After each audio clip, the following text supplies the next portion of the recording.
মরেই যেতাম। ২০ ২৫টা লোক মাথায়, ঘাড়ে, মেয়ে, আমার উপরে মেয়ে আর মেয়ের উপরে আমার ছেলে।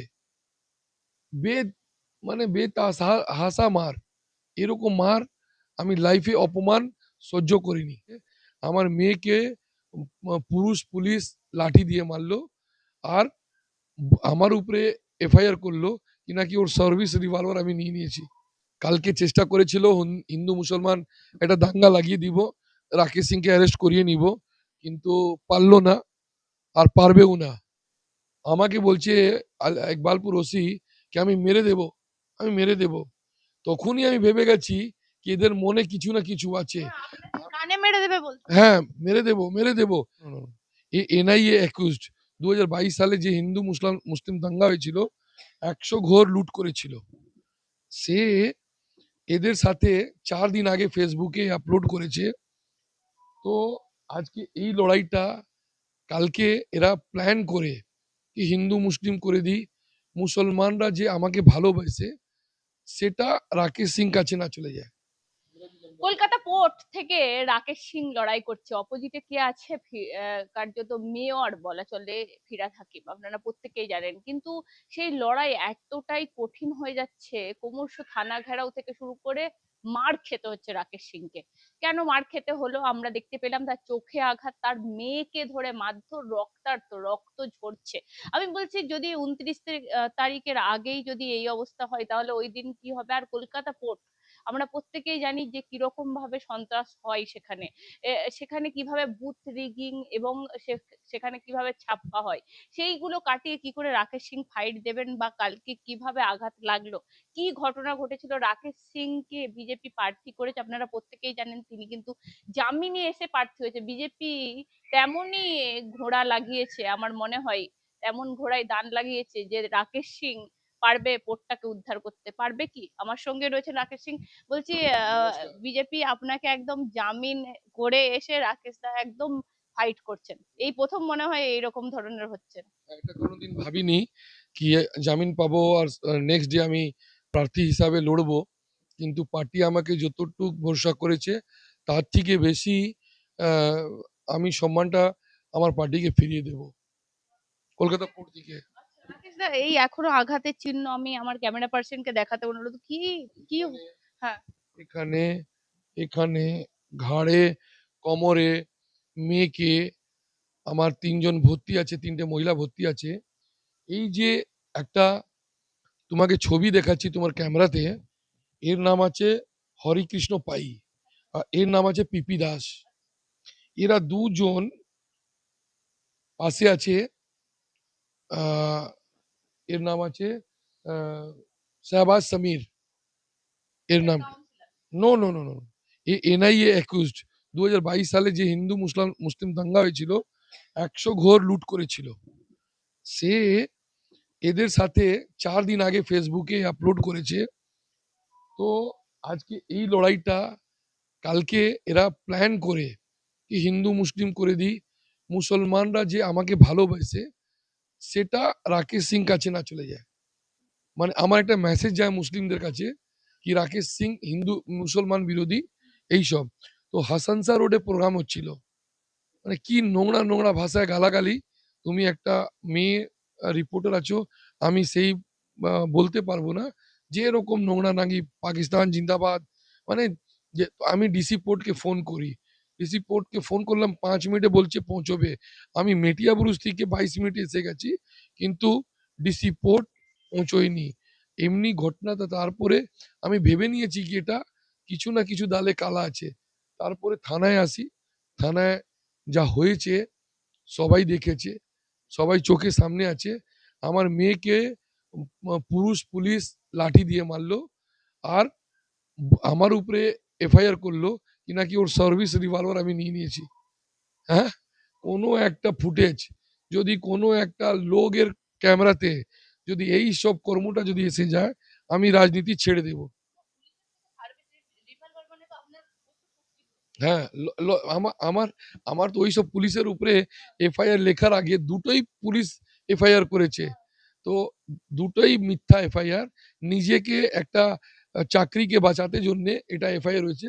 কিন্তু আমি এখন ইলেকশন কমিশনকে লিখে দিয়েছি উইথ প্রুফ কি আপনি একটা পরিষ্কারভাবে তদন্ত করান। আর যদি আমার কোনো লোক অপরাধী হয়, কোনো লোক এর মধ্যে ইনভলভ হয়, তো আপনি আমাকে যা শাস্তি দেবেন আপনি মাথা পেতে নিয়ে নিব। তার থেকেও বেশি আমি রাজনীতি ছেড়ে দিব। এইরকম কোনো অভিযোগ যদি আমার বলছে কি প্রভোগ করেছে আমাদের নেতারা মুসলমান ধর্মকে নিয়ে, একটা তো ভিডিও হবে। ওখানে ইলেকশন কমিশনের ভিডিও চলে। আ এত লোকের হাতে হ্যাঁ, লাইভ করি। তারপরেও এইরকম আমি যা বলেছি, ও যে বলেছে সব লাইভের মধ্যে এসছে। আমাকে বলছে ইকবালপুর ওসি কি আমি মেরে দেব, আমি মেরে দেব। তখনই আমি ভেবে গেছি কি এদের মনে কিছু না কিছু আছে। কানে মেরে দেবে বলছে। হ্যাঁ, মেরে দেব, মেরে দেব। লাইভে আছে, আপনাকে আমি কাট করে শুনিয়ে দিচ্ছি। তারপরে যে থানায় যে আসলাম, আমি ভেবে নিলাম কি কোনো না কিছু অঘটনটা ঘটাবে। কিন্তু ভয় যদি আমি উঠে যেতাম, যদি ভয় রাজনীতি রাখতাম, তবে আমাদের এদের সাথে লড়তে পারবো না। তাই আমি মোকাবিলা করেছি, কেস খেয়েছি, কিন্তু পালিয়ে যাইনি। এদের মাঝখানে আছি। আর ভবিষ্যতেও মাঝখানে রাস্তার মধ্যে লড়বো। কালকে আপনাকে মেরে ফেলার চক্রান্ত ছিল। যেভাবে করেছে মরেই যেতাম। ২০, ২৫টা লোক মাথায়, ঘাড়ে, মেয়ে আমার উপরে মেয়ে আর মেয়ের উপরে আমার ছেলে। বেদ মানে হাসা মার। এরকম মার আমি লাইফে অপমান সহ্য করিনি। রাকেশ দা, একটা জিনিস দেখা যাচ্ছে, নির্বাচন যত এগোচ্ছে পোর্ট এরিয়া আরো বেশি করে উত্তপ্ত হচ্ছে। ববি হাকিম বলছে আমি খুব চিন্তিত, কারণ আপনি নাকি কমিউনাল ভাইলেন্স করছেন, যেটা কোনোদিন পোর্ট এলাকায় হয়নি। আজকে কমিউনাল ভায়োলেন্স কে করছে, কে করছে না, আজকে আমি কোনোদিন বলিনি কি বাংলাতে উর্দু ভাষা বেশি বলা যাবে। আমি বলেছি? মিনি পাকিস্তান আমি বলেছি? কোনো লোক, আপনিও তো মুসলিম একটা রিপোর্টার আছেন, কোনোদিন বলেছি কি ইসলামে যদি কেউ যদি পয়দা না হয়, যার জন্ম না হয় সে বদকিসমত? আমি তো বলিনি। আমি এইসব মধ্যে যাচ্ছি না। আপনি ১৫ বছরে সরকারি চাকরি কত দিয়েছেন? কলকাতা পোর্ট, একটা পোর্ট, আপনি জানেন তো একটা পোর্ট হলে কত চাকরি হতে পারে এখানে, কত ব্যবসা হতে পারে। আপনি কটা লোককে চাকরি দিয়েছেন, কটা লোকের রোজগারের মাধ্যম হয়েছেন, এইসব লোক জিজ্ঞেস করবে না? রাস্তাঘাট কি দিয়েছেন? জল মিনিমাম আমাদের দাবি হবে মানে ভালো জল খাবো, আপনি দিয়েছেন? আপনি চলুন না, ময়লা ডিপু যান, কোলবার্থ যান, সোনাডিঙ্গি যান, কলকাতা পোর্ট অঞ্চলে যে স্ল্যাম এরিয়া আছে ওখানে ঘুরে একবার আসুন। তখন তখন আমার মনে হচ্ছে কোনোদিন ববি হাকিম ডোর টু ডোর করতো না। দুবার এই বয়সে ডোর টু ডোর করছে, কিন্তু পারবে না। কিন্তু আমি বলছি পোর্ট এলাকার মানুষ তার মানে কি বঞ্চিত, যেখানে খোদ মেয়র তাদের বিধায়ক, আপনি বলছেন তাদের কিছুই হয়নি। আপনার মনে আছে ১ বছর আগে একটা বিল্ডিং পড়ে গেছিল, ১৩ জন মারা গেছিল। পিআইএল আপনি আমার হাইকোর্টে নিয়েছিলেন। আমি নিজে ১০ লাখ টাকা খরচা করে বিকাশ রঞ্জন ভট্টাচার্যকে রেখে আমি ১০ লক্ষ টাকা করে বাড়ি বাড়ি করিয়েছিলাম। যে ইনজোর্ড হয়েছিল তাকে ২ লাখ টাকা করিয়েছিলাম। আর সরকারি চাকরির জন্য এখন অবধি হাইকোর্টে লড়ছি। কেন? সেটা কি ববি হাকিম পারতো না? তো এই লড়াইটাও তো আমি তো কোনোদিন ভাবিনি কি ওই মুসলমান জন্যে কে দাঁড়াবে, কে দাঁড়াবে না। আমি যদি দাঁড়িয়ে গেলাম তো মুখে তো হাসি ফুটলো। তো এই লড়াইটার জন্যে ওর মাথা ব্যথা আছে কি এর যদি মুসলিম ভোটটা যদি কেটে নেয়, তবে আমার হাওয়াটা চলে যাবে। মানে আতঙ্কগ্রস্ত ববি হাকিম, রাকেশ সিং কার্যত বলছে আতঙ্কগ্রস্ত হয়ে পড়েছেন ববি হাকিম, সেজন্য এই। হ্যাঁ, লাস্টে তো যখন দিয়াতে বাতি তেলটা শেষ হয়ে যায় তো একটু বেশি ধপ করে উঠে। তো ওটাই হচ্ছে।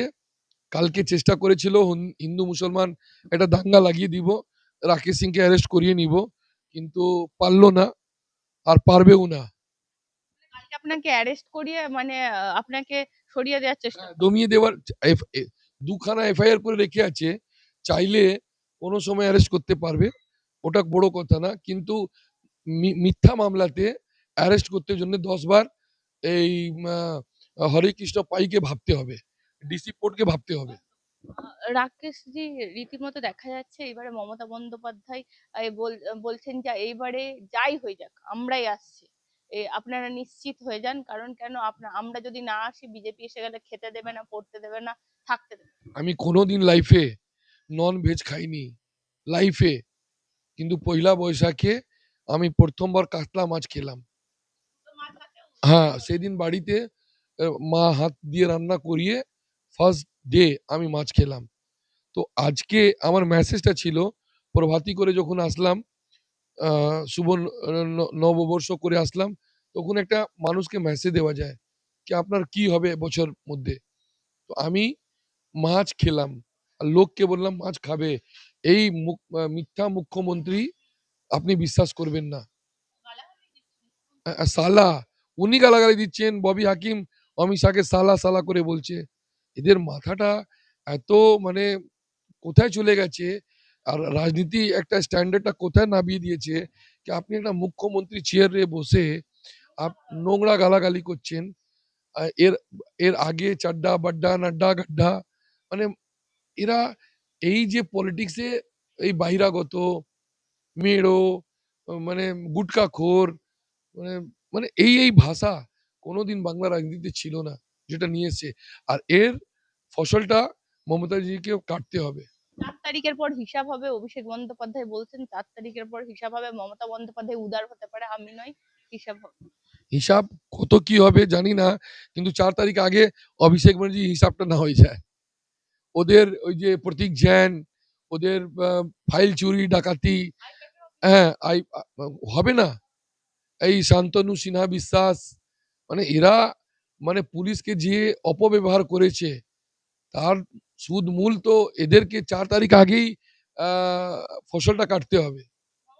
থেকে বুঝতে পেরেছে এবার গদি উল্টাতে পারে। সব বুঝতে পারছে, ভেতরে ভেতরে সবাই বুঝতে পারছে কে কোথায় যাবে, কে কোথায় আসবে, আগে থেকে তৈরিও আছে। আমরাও তো খবর পাই, আমাদের তো কিছু খুফিয়া আছে লোক, ভালো ভালো লোক, ভালো ভালো এমএলএ। আমার একটা টিএমসি এমএলএ আছে, বন্ধু আছে, আমি নাম করে বলবো না, ওর সাথে কালকেও কথা হয়েছে, মুসলিম।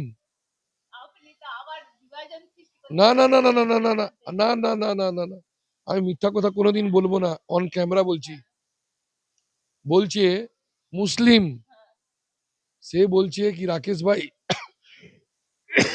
যদি 130 যদি এসে যায়, 130 খানা যদি বিজেপি সিট আসে যায়, তো আমরা মুর্শিদাবাদ মালদা মুসলমান এমএলএ 12-15টা চলে আসবো সেদিন বিজেপিতে। কোনোদিন ভয় পাবো না, টিএমসি সেদিন শেষ। আমরা টিএমসি চিহ্নে লড়ছি, কিন্তু এবার আর গুলামি হয়ে থাকতে পারবো না। আমি আপনাকে সত্যি কথা বলছি, আপনি কি গেস করবেন কি কেস করবেন না, আমার মানে বাড়ি ফ্যামিলি মেম্বার, কেন কি আমি 18 বছর তো কংগ্রেস করেছি, তো একটা ভালো রিলেশন তো থাকতেই পারে। তো ওরা যেভাবে মানে একদম টিএমসিরাই গেম চেঞ্জ করে দিবে। তো আমরা 160-70 খানা আসছি। হারছে। ভবানীপুর কি হচ্ছে? ভবানীপুর 5টা ওয়ার্ড তো এর আগে হারিয়েছি।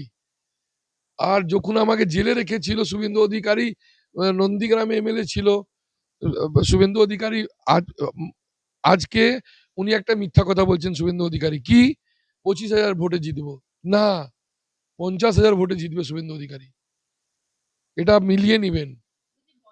দুটোই কিন্তু সামলাচ্ছে, একদিকে পোর্ট একদিকে ভবানীপুর। আপনার কাছে কিন্তু দুটোই চ্যালেঞ্জ। ভবানীপুর ভালোভাবে জিতছি, আর কলকাতা পোর্ট একটাও ভোট দিয়ে যদি জিতবো তো কলকাতা পোর্ট জিতবো। সবশেষ কলকাতা পোর্টের অসংখ্য দর্শক রয়েছে আমাদের চ্যানেলে, তাদের উদ্দেশ্যে কি বলবেন? কলকাতা পোর্ট বাসীকে দুটো কথা বলবো, একটা ভয়টাকে উড়িয়ে দিব, আর বিশ্বাসটাকে নিয়ে আসবো, আর হাতে কাজ, পেটে ভাত, মাথায় ছাদ, এটা নিশ্চয়ই। আর গরিবদের জন্য বেশিরভাগ আমি লাইফটা টাইমটা সবকিছু গরিবদের জন্য দেব।